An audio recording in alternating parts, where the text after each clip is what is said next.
Hi, my name's Jeanette and I'm from the UK, from my home studio called Far Forest Ceramics. I was so lucky to have a gift of a Cricut Maker 3 for my birthday a couple of 3 months ago, and the reason I was really keen to get one was to be able to incorporate it into my pottery. I'd seen some great techniques with water etching, with using stencils for glaze resist, slip resist, etc.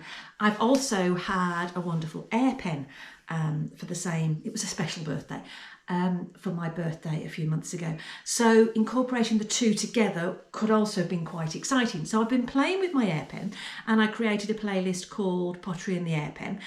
And I've also created a playlist called Pottery and the Cricut Maker because I can't find much on social media about using these two tools with pottery. So I thought I'll just document my journey because I always like to sort of look back and see where I started, how I've progressed, and hopefully along the way connect with other potters who've maybe got a Cricut Maker or an air pen, and so we can help each other and grow, hints, tips, etc. So that's the purpose of this playlist. It is going to show you the good, the bad, the ugly and successes, and also my fails and how I work along the way. Welcome to my mind. That's not a pretty place sometimes. But so my first project that I did, just trying to get used to how to use the Cricut Maker, was I did a sign for my studio, which you might be able to see over my shoulders, depends if I've positioned the camera correctly. And then the next project I did was I actually heat pressed some aprons. I'm super pleased how this turned out. I don't quite know how I did it, and it was about 2-3 months ago that I did that, and now I can't remember what I did. So I do need to go on an online course.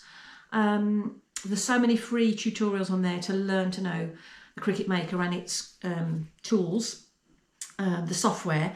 I haven't subscribed yet to any software because I want to do that to use the 3-month trial when I've actually got the time to work on it a lot. So at the moment I've just been using the free stuff that's on the system. So I wanted to do my first project, and that's what this video is. My first project with the Cricut Maker. So this is the mug that I made in mind with doing a stencil over it. So this has been bisqued, and what I've done at the moment is I have, when it was greenware, I have used underglazes to create this background image. The reason being, I'm going to put a stencil over the top of this. I'll try and insert a picture of what I'm planning to put on. So it's a bit like a web line, a web over the top of it. So where I put the vinyl, if I just left this plain bisque, where I put the vinyl, it would be white lines showing through. So I wanted to have the webbing in this texture, which is 2 underglazes. I just did it with a pale blue and then did like aqua on the top. So that is hopefully what my webbing is going to look like. And then I will overglaze. Not quite sure what with yet. I haven't got that far in my brain. And then fire it. So it's my first one. So I'm going to take you along on the journey with me. So at first I created a stencil when it was Bisque Ware, then when it was greenware, then realised, well, that's stupid, Jeanette, because it's going to shrink. So I have just taken some rough measurements of the height and the diameter. Then I created a paper stencil and I tested it around the piece. When I tested it around the piece, trying to see where did it meet, it was too long. So I've then trimmed it down. So this is now, let me put it more straight. This is now where I'm thinking it will meet, but it's not perfectly straight. It's slightly curved in. So there's a bit of gapping on the top. So I've got a few ideas of how I might get around that. So what I'm going to do now is I'm going to measure this exactly in millimeters, and then I'm going to go onto my laptop, onto the software, and size my template to exactly these dimensions, print it on the Cricut Maker, and then have a go at attaching it and adding some glaze over the top. So yeah, you'll see all my mistakes, and if you're used to doing this, you'll be shouting at the screen saying, no, don't do that, or why don't you do this? This is where I really need your help. I'm just having to literally make it up as I go along. So this will be a start to finish video, so I won't post this video until I've actually got this out of the kiln, if it survives. Well, it should survive. It's got no cracks. It's got a nice sgraffito on the bottom, and I quite like this as it is. I've now got to look at what colour I think would complement this, so I might look at the colour wheel and see as well. But first of all, let's get this stencil made and applied. That's the first task. Okay, come and join me.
My Cricut Maker 3 was bought on Marketplace, and it came with a whole host of vinyls, which the previous owner had so many of them, and I wanted to find out how to organise them. So I've basically come up with my own little plan, which is I have an A3 wallet holder, which you can expand to whatever width you want.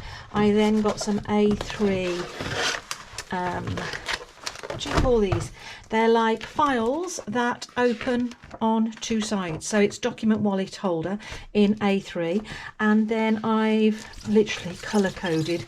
I put a piece of paper on, whether it's vinyl, whether it's metallic, or if it's the transfer sheets, and I've got, this is what all came with the Cricut Maker, just in the vinyls. I've also got another 3 folders with different types of vinyls in, whatever they are, but I sort them by colour, and then I also store my remnants in here as well. So I'm looking for inspiration for a project. I can actually look like this and see all my colours, keep them nice and organised. Well, that's just me. I like to have things organised. So I have 3 of these folders, and they stack really nicely underneath my desk where I keep my Cricut Maker. Just thought I'd share that with you in case that's of help.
So I've just printed out my stencil and weirded it out. That was interesting. I did think to pull it off, but then I didn't want all the little bits stuck to it because some of them were quite loose. So I weeded it out, and checking it against the size that was my template, that's all worked, which it should have, which is great. Now I could just fasten this straight as a sticker onto the cup, but I've heard that as the glaze starts to get into it, get underneath, it can actually lift it, or it doesn't always stick as well to the Bisque Ware. So I've seen that you actually put this in water, so it gets rid of the sticky, and then you apply it wet. Because my mug is not perfectly straight, I think I might have a few potential areas that might crease. So I'm going to do a few snips with scissors on some of the seams, so at least I have the option to bend. So to overcome the potential creases, I'm going to do just a few snips. Where do I do them? I'm going to do them on the join that, if it overlaps, you're not going to see. If it's not needed, that's not a problem. Potentially, if I do this with water, I've read, not speaking from practice, that it's then reusable. This is quite a lot of work to do with a stencil just for one mug. All right, let's have a go.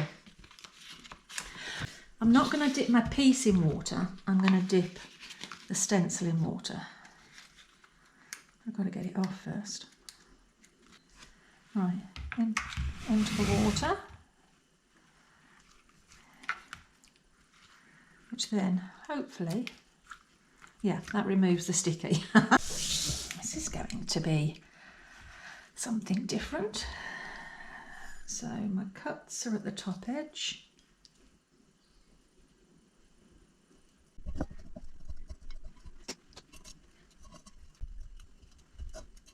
Best I can get it on.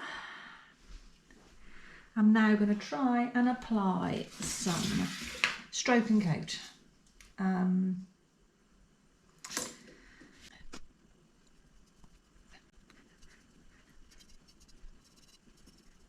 Interesting how the vinyl is resisting quite a lot the paint, like pulling back on it.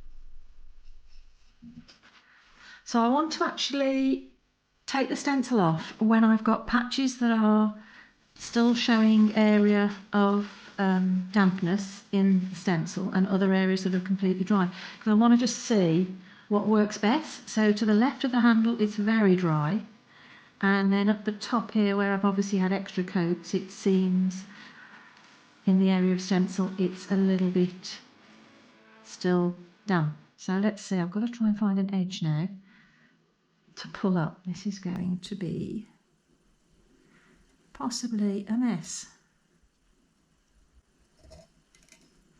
Right, I've got the edge, so this at the top here. Ooh.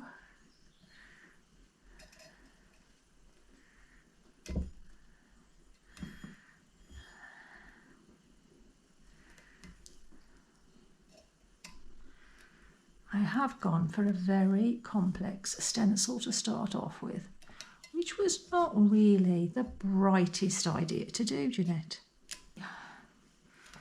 Once I've got it going, what happens? I might put this around the pen so I can pull all at the same time.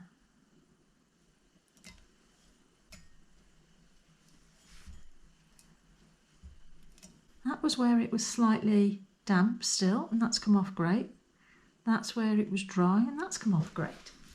So apart from the stencil being quite hard to get to the edges, I like that. I also like it's three-dimensional. Now there's little bits that are loose on the edge, so I'm going to wait till that completely dries and then just brush them off slightly. And then I'm going to do a clear glaze over that. I like that this background, the mottled background, is blending with this aqua here. It's not the same glaze, this is stroke and coat, this was an underglaze, but it's toning. I quite like that. Edges then are much sharper.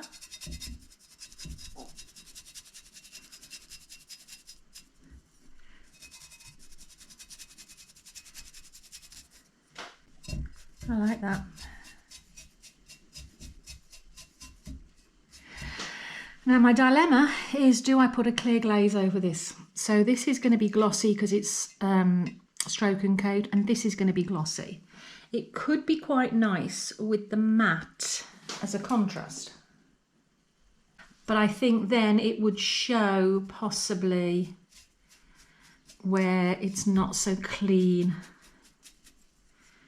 with the application, because there are some areas that are maybe like here.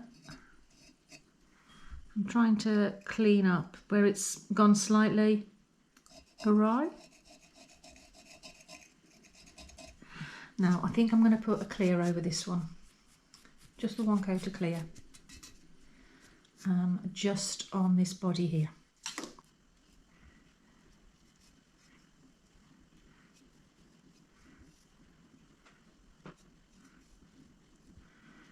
I'm thinking now, should I have left it matte? I don't know. Could have been quite nice seeing the matte against the shiny, but too late. I've decided now. I'll see how this works out, and then I might try that on the next one. So I had as well for my birthday, I had a big birthday last year and I had some beautiful presents, and one of the presents was a Cricut Maker 3. So I wanted to do stencils and put that onto a mug and then use it as a relief.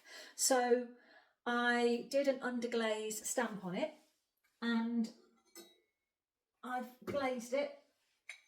Oh.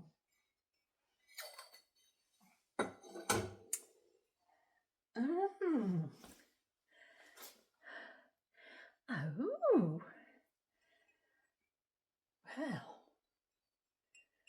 It's darker than I was expecting, but it's very nice.